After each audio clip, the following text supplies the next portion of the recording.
दोस्तों, हमारी सीरीज चल रही है जिम कॉर्बेट की बुक जंगल लोर का हिंदी ट्रांसलेशन जीती जागती कहानी जंगल की, जिसका कि ट्रांसलेशन किया है संजीव दत्त जी ने और जिसे पब्लिश किया है नटराज पब्लिशर्स देहरादून ने।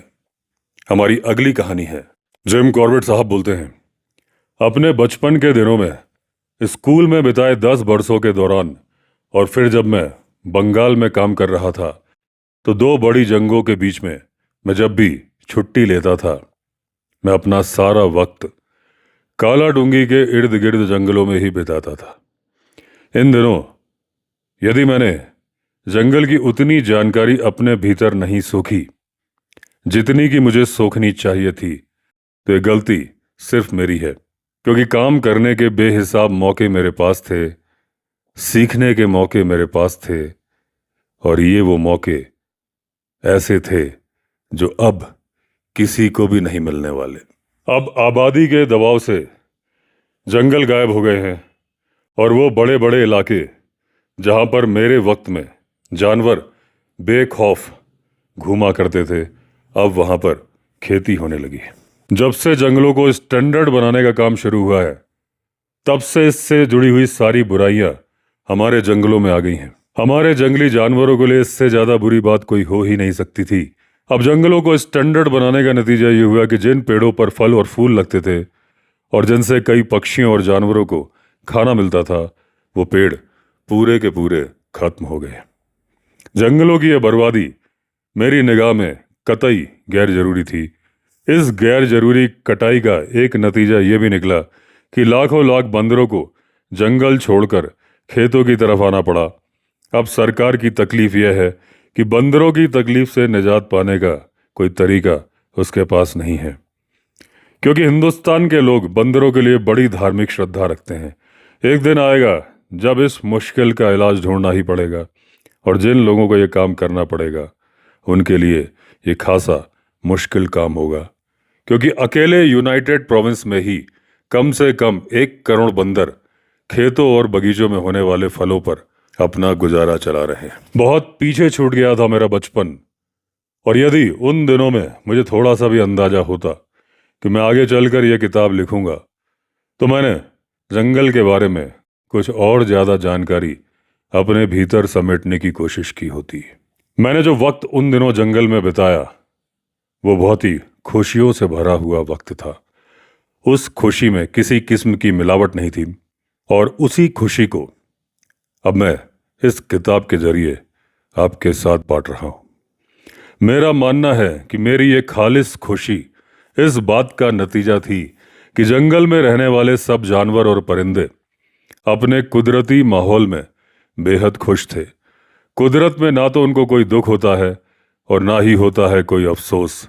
झुंड में से कोई परिंदा बाज का शिकार बन जाता है या कोई चौपाया शेर या तेंदुए का, तो बाकी बचे परिंदे और जानवर इस बात की खुशी मनाते हैं कि चलो आज हमारा वक्त तो नहीं आया था। उन्हें आने वाले कल का भी कोई एहसास नहीं होता।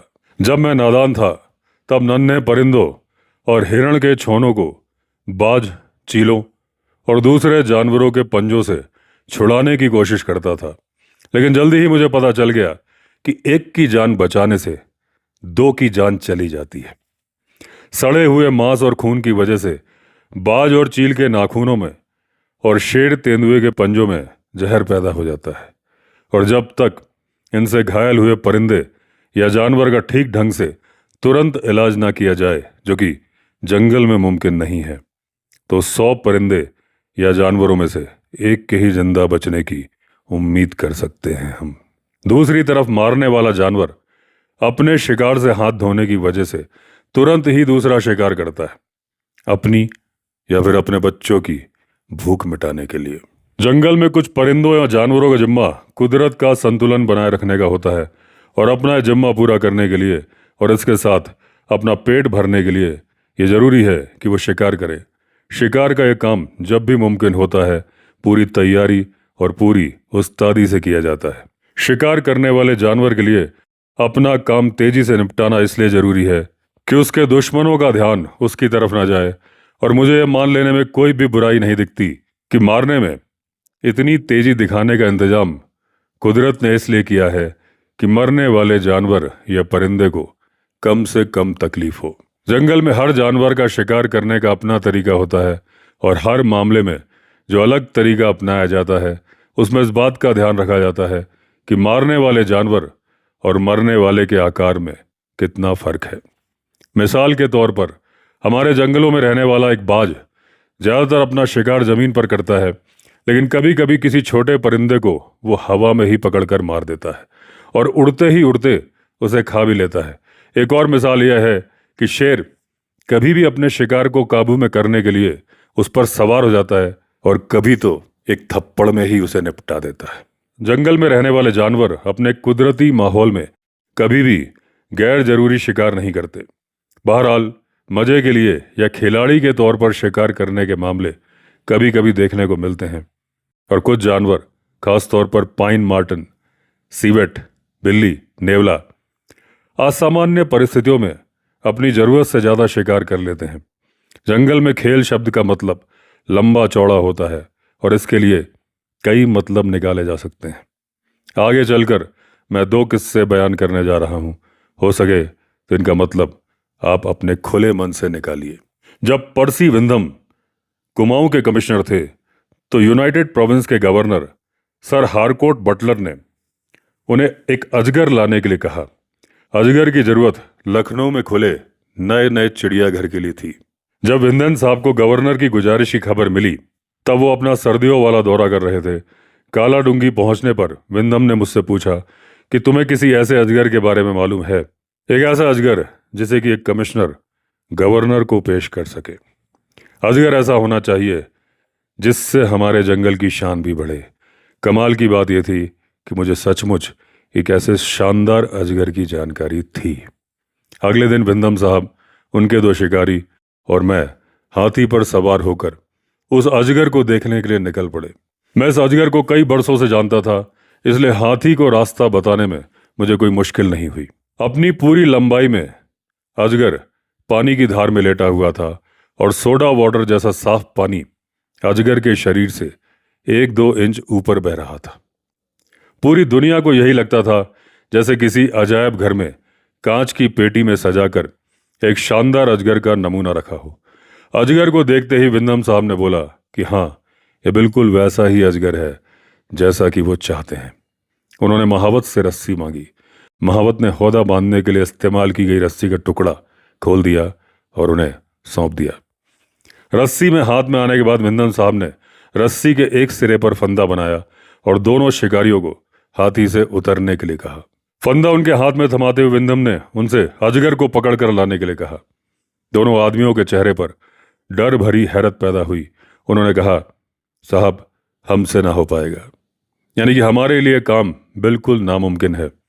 विंधम साहब ने कहा, डरो मत।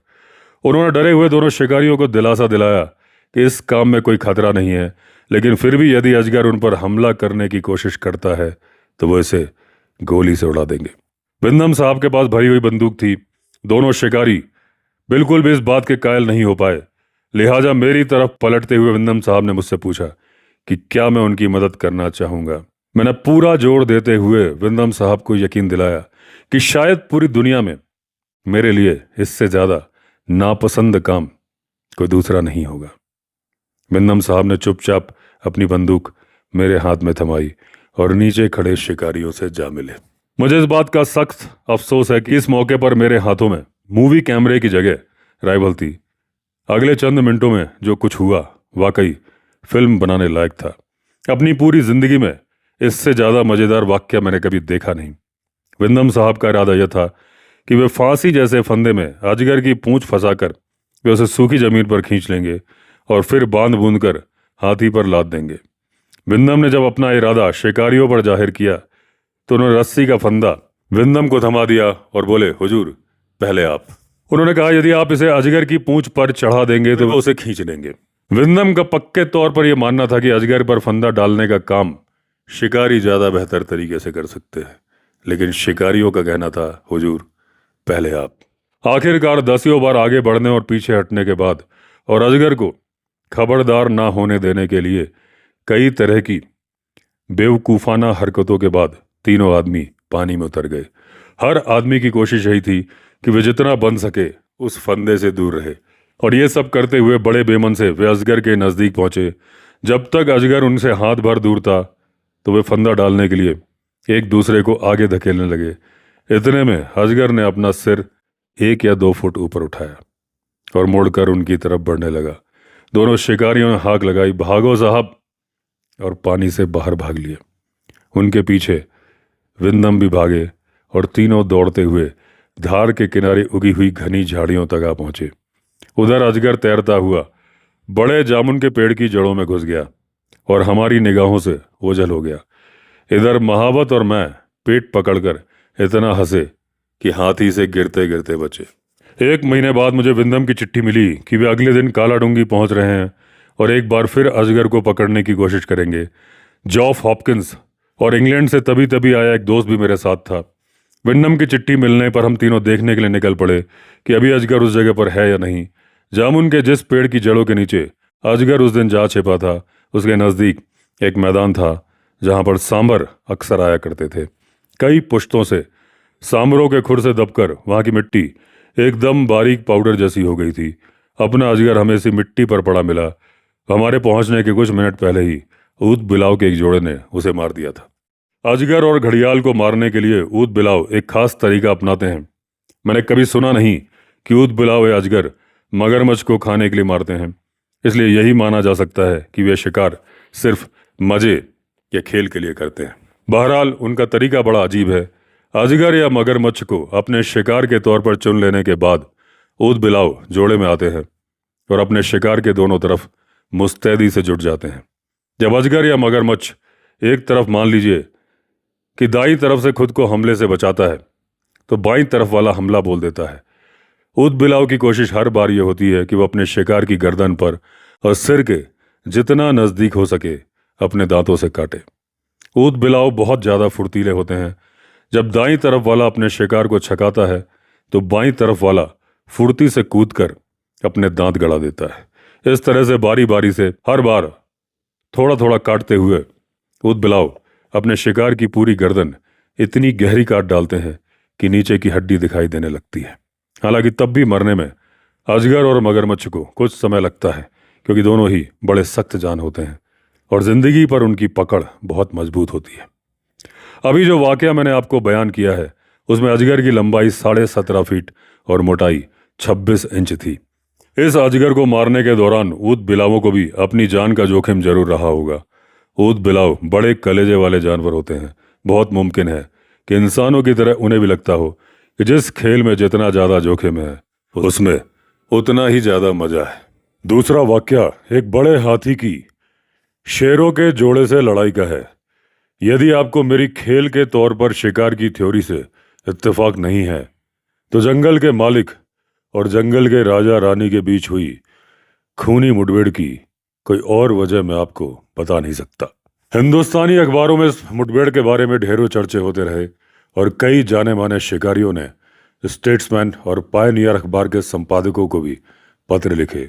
इस मुठभेड़ के बारे में जो थ्योरियां पेश की गई थीं वे थी पुरानी अदावत यानी कि दुश्मनी, शेर के बच्चे को मारने का बदला या फिर खाने के लिए मारना। इन लेखों और चिट्ठियों के लेखकों में से कोई भी मुठभेड़ का चश्मदीद गवाह नहीं था और ऐसे ही किसी और मामले के हवाले से जो नतीजे निकाले गए उनका भी कोई मतलब नहीं था, क्योंकि उस मामले का भी कोई अता पता नहीं था। इस तरह से ये सारी थ्योरियां धरी की धरी रह गई और इनसे कुछ भी साबित नहीं हो पाया। हाथी की मौत से खत्म हुई हाथी और शेरों की लड़ाई के बारे में मैंने पहले पहल तब सुना जब तराई और भाबर के सुपरिटेंडेंट ने मुझसे हाथी की लाश जलवाने की दरख्वास्त की और पूछा कि इस काम के लिए क्या मैं 200 गैलन पैराफिन अपने साथ ले जाना चाहूँगा। सुपरिटेंडेंट के दफ्तर में बातचीत चली तो मुझे पता चला कि टनकपुर में शेरों ने एक हाथी को मार दिया है और लाश चूंकि पथरीले मैदान में पड़ी है इसलिए उसे दफनाया नहीं जा सकता और इसलिए उसे जलाने पर होने वाले खर्च का सवाल पैदा हो गया था। ये जानकारी मेरे लिए बेहद दिलचस्प थी, लेकिन बदकिस्मती से मामला 10 दिन पुराना था और इस बीच सारे सबूत जल चुके थे और जमीन पर पड़े निशान भारी बरसात में धुल गए थे। टनकपुर के नायब तहसीलदार ने यह वाकया अपनी आंखों से तो नहीं देखा था, लेकिन उसने काफी कुछ सुन रखा था। ये नायब तहसीलदार मेरा दोस्त था और मैं उसका एहसानमंद हूं कि उसने मुझे जो बातें बताई, उन्हीं की बदौलत ये वाकया मैं आपको बताने जा रहा हूं। टनकपुर अवध तिरहुत रेलवे की एक ब्रांच लाइन का आखिरी स्टेशन है और व्यापार धंधे की निगाह से भी ये काफी बड़ी जगह है। जहां शारदा नदी निचली पहाड़ियों से निकलती है, बस टनकपुर वही बसा हुआ है। 30 साल पहले शारदा नदी टनकपुर के एकदम बाजू से बहती थी, लेकिन जैसा कि ज्यादातर बड़ी नदियों के साथ होता है, शारदा भी अपने नए रास्ते बनाती रहती है। जिन दिनों की बात मैं बता रहा हूं, उन दिनों शारदा टनकपुर से 2 मील दूर बहती थी। उसके करीब 100 फीट ऊंचे बड़े किनारे और नदी के बीच में दर्जनों छोटे छोटे पानी के रास्ते बन गए थे और इन रास्ते के बीच बने टापुओं पर हल्के से लेकर घने जंगल थे, जिनमें पेड़, झाड़ियां और घास थी। एक दिन टनकपुर में रहने वाले 2 मछुआरे नदी में जाल डालकर मछली पकड़ने गए। उन्होंने जितना सोचा था उससे ज्यादा देर उन्हें हो चुकी थी और जब उन्होंने 2 मील दूर अपने घर की तरफ पैदल चलना शुरू किया, तब सूरज डूब रहा था। घास का एक बड़ा हिस्सा पार करके वो लोग अभी बाहर ही निकले थे कि उन्हें दूसरी तरफ 2 शेर खड़े दिखाई दिए। पानी का रास्ता यहाँ करीब 40 गज चौड़ा था और पानी की धारा बहुत पतली थी। क्योंकि शेर उनके रास्ते में ही खड़े थे, इसलिए दोनों आदमी एकदम से दुबक लिए। इन दोनों ने पहले भी कई बार शेर देखे थे, इसलिए उन्हें कोई खास घबराहट हुई नहीं। यहाँ यह बताना जरूरी है कि यदि आप जल्दी घबराने वाले इंसान हैं, तो जंगल के माहौल में आपको कई ऐसी चीजें देखने या सुनाई देने लगेंगी जो वहां पर होती ही नहीं है। सूरज अभी डूबा ही था, इसलिए थोड़ी रोशनी मौजूद थी। चांद पूरा निकला हुआ था और उसकी रोशनी में खुले मैदान में जो शेर खड़े थे एकदम साफ दिखाई दे रहे थे। तभी घास में अचानक से हलचल हुई। मछुआरों की तरफ बड़े दांतों वाला एक हाथी बाहर आया। यह हाथी टनकपुर के जंगलों में बड़ा मशहूर था और अपनी हरकतों की वजह से फॉरेस्ट डिपार्टमेंट में भी उसने अच्छा खासा बुरा नाम कमाया हुआ था। उसकी आदत थी कि वो फॉरेस्ट बंगलों के खंभे उखाड़ फेंकता था, जिससे बंगलों की छतें नीचे आ टपकती थीं। बहरहाल यह हाथी उस ढंग का बदमाश नहीं था कि वह इंसानों से छेड़छाड़ करे या फिर उन्हें मार डाले। जब हाथी पूरी तरह से बाहर आ गया तो उसकी निगाह दूसरी तरफ खड़े शेरों पर पड़ी। हाथी ने अपनी सूंड ऊपर उठाई और जोर की चिंगाड़ भरकर शेरों की तरफ चल पड़ा। अब शेर भी पलटे हाथी का सामना करने के लिए। एक शेर तो हाथी के सामने खड़ा गुर्रा रहा था, दूसरा बड़ा सा घेरा काट कर आया, पीछे की तरफ गया और उसने लगा दी छलांग हाथी की पीठ पर। अपने सिर को तेजी से दोनों तरफ झुलाते हुए हाथी ने पीठ पर चढ़े शेर को अपने सूंड के जरिए पकड़ने की कोशिश की। इस बीच सामने खड़े शेर ने हाथी के सर पर छलांग लगा दी। हाथी अब गुस्से में चिल्ला रहा था और दोनों शेर पूरे गले से दहाड़ रहे थे। जब शेर गुस्से में दहाड़ते हैं तो यह आवाज बहुत ही डरावनी होती है। इस डरावनी आवाज में जब एक पगलाए हुए हाथी की चिंगाड़ भी आकर मिल जाए तो आवाज कितनी ज्यादा डरावनी हो जाएगी, आप अंदाजा लगा सकते हैं। कोई ताज्जुब की बात नहीं कि यह आवाज सुनकर दोनों मछुआरे बुरी तरह से डर गए और अपने जाल और दिन भर में पकड़ी मछलियां पटक कर टनकपुर की तरफ सिर पर पैर रख के भाग लिए। उधर टनकपुर के घरों में शाम के खाने की तैयारियां चल रही थीं और जब जंगल में चल रही मुठभेड़ की आवाजें वहां पर सुनाई देनी शुरू हुई और उसके थोड़ी देर बाद ही मल्लाह मुठभेड़ की खबरें लेकर वहां पर पहुंचे तो कुछ हिम्मत वाले लोग चल पड़े उत्सुकतावश उस लड़ाई को देखने के लिए।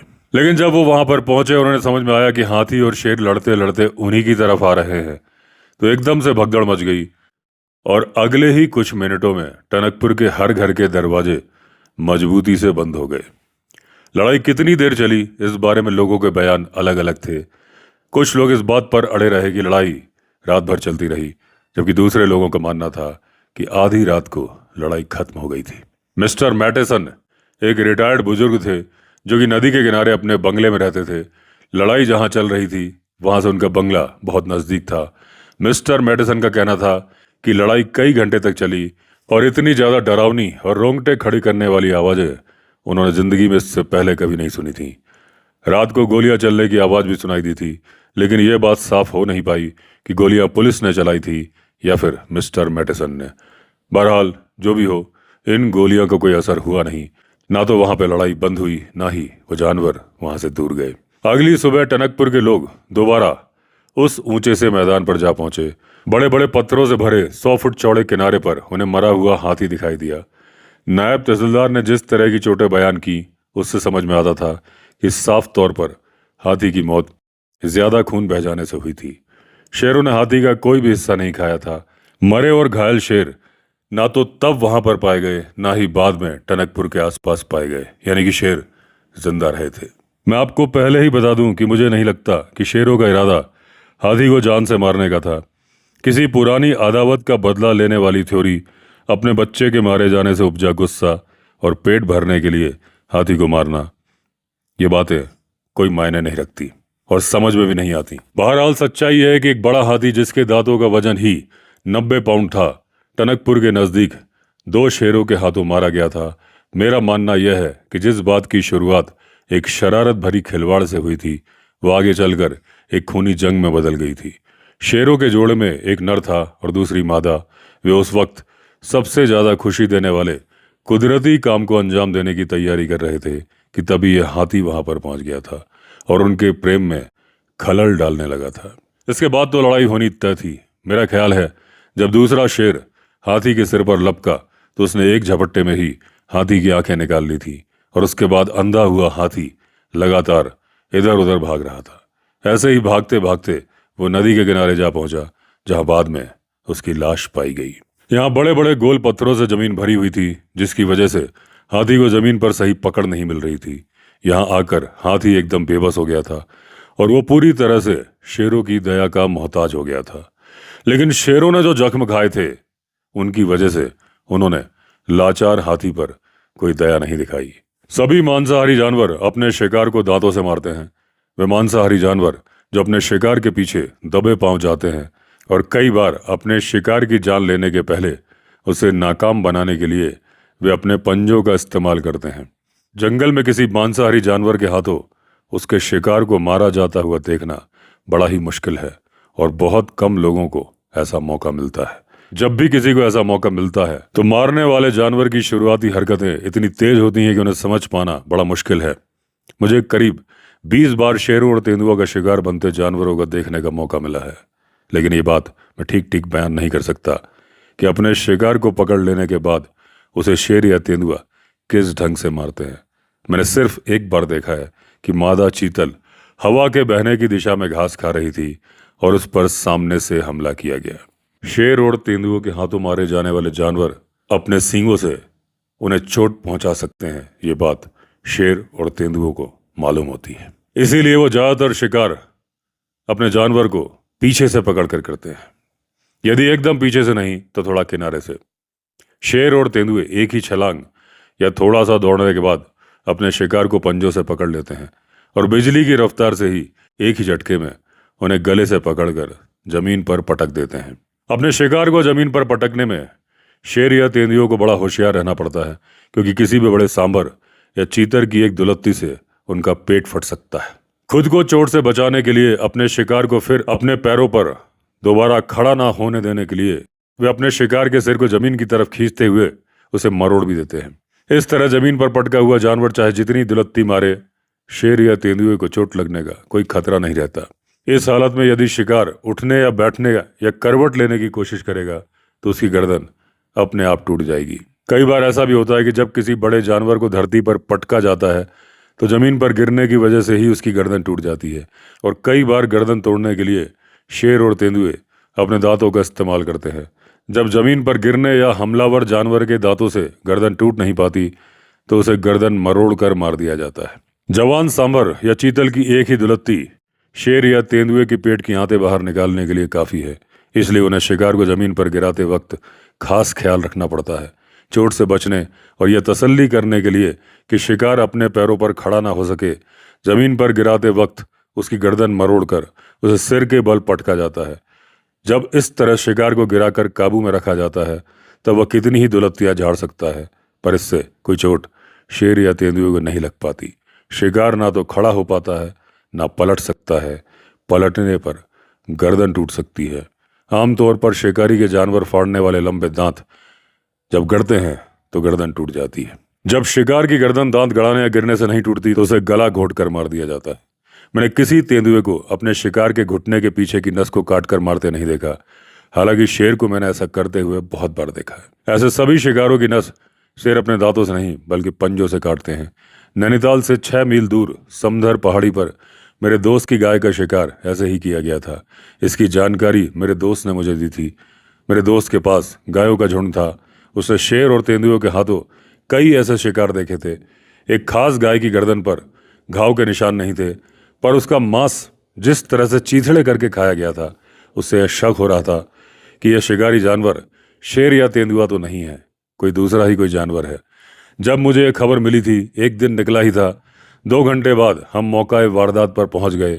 यह भरी पूरी गाय थी जिसे 50 फुट चौड़े फायर ट्रैक पर मारा गया था और उसे खींचकर दूर ले जाने की कोशिश भी नहीं की गई थी। शिकार हुए जानवर के बारे में जैसा मुझे बताया गया था, मैं इस नतीजे पर पहुंचा था कि यह काम किसी काले भालू का है। ये भालू आदतन मांस खाने वाले नहीं हैं, लेकिन कभी कभार शिकार कर लेते हैं। शेर तेंदुए जैसे पंजे या दांत उनके नहीं होते, इसलिए भालुओं के शिकार का तरीका अटपटा और भद्दा है। यहाँ पर पहुंचकर मैंने देखा कि गाय का शिकार भालू ने नहीं बल्कि शेर ने ही किया था, लेकिन बहुत ही अनोखे तरीके से। पहले गाय के घुटने के पीछे की नस काटी गई थी, फिर उसकी आंतें निकालकर उसे मारा गया था। गाय मारने के बाद शेर ने पिछला हिस्सा फाड़कर मांस भी खा लिया था। पक्की जमीन पर पीछा करना मुमकिन था नहीं, इसलिए मैंने बाकी दिन पास के जंगल में खोज करने में बिताया ताकि मैं जमीन पर खड़े खड़े शेर पर गोली चला सकूं। सूरज डूबने पर मैं अधिकांश शिकार के पास पेड़ पर बैठा रहा। शेर ना तो अपने शिकार पर वापस लौटा, ना ही उन 9 शिकारों पर जिनमें से 6 गाय थी और 3 थीं जवान भैंसें। इन सभी का शिकार उसने एक खास तरीके से किया था। जान लेने का तरीका इंसानी नजरिए से बहुत ज्यादा क्रूरता से भरा हुआ था, लेकिन शेर की निगाह में इसमें कोई क्रूरता नहीं थी। अपना पेट भरने के लिए यह जरूरी था कि वह दूसरे जानवरों की जान ले, और जान लेने का तरीका इस बात से तय होता था कि उसकी खुद की जिस्मानी हालत क्या है। जान लेने के लिए यह शेर अपने चारों बड़े दांतों का इस्तेमाल नहीं कर सकता था, और ना ही दांतों से पकड़कर वो मरे हुए जानवर को घसीट कर कहीं ले जा सकता था। अपने शिकार का गोश्त निकालने के लिए उसे दांतों के बजाय अपने पंजों का इस्तेमाल करना पड़ रहा था। इसी से साबित होता है कि उसमें कोई जिस्मानी खराबी थी। मैं पक्के तौर पर यह मानता हूं कि यह जिस्मानी खराबी किसी बेवकूफ शिकारी के हाथों लापरवाही से चलाई हुई गोली से हुई होगी। तेज रफ्तार वाली एक बुलेट ने उसका निचला जबड़ा तोड़ दिया होगा, और मैं इस नतीजे पर तभी पहुंच गया था जब मैंने शेर के हाथों शिकार हुए जानवर को देखा था। मेरी ये सोच और ज्यादा मजबूत इसलिए भी होती गई क्योंकि शेर के 2 शिकारों के बीच का वक्फा लगातार बढ़ता जा रहा था। साथ ही हर नए शिकार में वो बहुत कम हिस्सा खा पा रहा था। यह भी तय था कि उसे चोट अपने किसी शिकार को खाते वक्त लगी थी, और इसीलिए वो कभी लौटकर अपने शिकार पर वापस नहीं आता था। पहली बार में जितना खा सकता था उतना खाकर अपने शिकार को छोड़ देता था, और दोबारा उसके नजदीक भी नहीं पटकता था। 10वें शिकार के बाद इस तरीके से और जानवरों का मारा जाना बंद हो गया, और चूंकि इस इलाके में ना तो कोई शेर मारा गया था, ना ही किसी शेर की लाश मिली थी, इसलिए मेरा मन यह कहता है कि यह शेर बुरे हाल में घिसटता हुआ किसी गुफा में जा बैठा होगा, और अपनी चोटों की वजह से उसकी मौत हो गई होगी। इस इलाके में ऐसी गुफाओं की कोई कमी नहीं थी। जाहिरा तौर पर एक अजीब मामला था, लेकिन पक्के तौर पर यह ऐसा अकेला मामला नहीं था जिससे मेरा वास्ता पड़ा हो। मैंने अपने जीवन में शेरों के हाथों मारे गए सबसे बड़े जो 2 भैंसे देखे हैं, उन्हें इसी तरीके से पंजों से उधेड़ कर मारा गया था, जबकि शेर आमतौर पर अपने शिकार को पहले जमीन पर पटक लेता है और उसकी जान लेने के बाद फिर उसे खाना शुरू करता है। तो दोस्तों, इसी के साथ खत्म हुई ये कहानी। हमारी नई कहानी में फिर मिलेंगे। अगर आपने चैनल सब्सक्राइब नहीं किया है तो चैनल सब्सक्राइब कर लीजिए। चलिए फिर मिलते हैं, तब तक के लिए all the best. Vande Mataram.